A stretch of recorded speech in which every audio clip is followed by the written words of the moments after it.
புரிஞ்சிச்சா?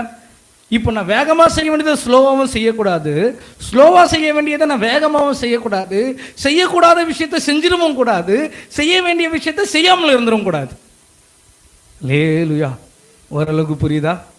ஸோ அப்போ என்ன, எல்லாத்துலேயும் விவேகம் வேணும். அப்போது விவேகத்தை ராஜா என்ன பண்ணுறாராம் பார்க்குறாரு. அப்போ இந்த ராஜா என்ன பண்ணுறாருன்னா, இதை எப்படி செய்யணும், மெதுவானதை மெதுவாகவும் துரிதமானதை துரிதமாகவும் என்ன பண்ணணும்னா செய்யணும். இதுதான் என்னது விவேகம். நான் விவேகமாக இருப்பேன்னு சொல்லிட்டு எல்லாத்தையும் மெதுவாக செஞ்சுட்டேன்னா அவன் விவேகம் காரியம் இல்லை, அவன் சோம்பேறி. ஆமே, சோம்பேறி என்ன பண்ணுவான், மெதுவாக தான் செய்வான். கேட்டால் ரொம்ப நினச்சிடக்கூடாது, அவன் விவேகமாக யோசித்து செய்கிறான். அப்போது வசனம், நிறைய வசனம் அதுக்கு இருக்குது.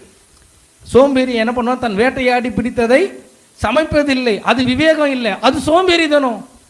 விவேகம்னா என்ன, அது கெட்டு போகிறதுக்குள்ளே என்ன பண்ணி ஆகணும், நீ சமைச்சு ஆகணும். அது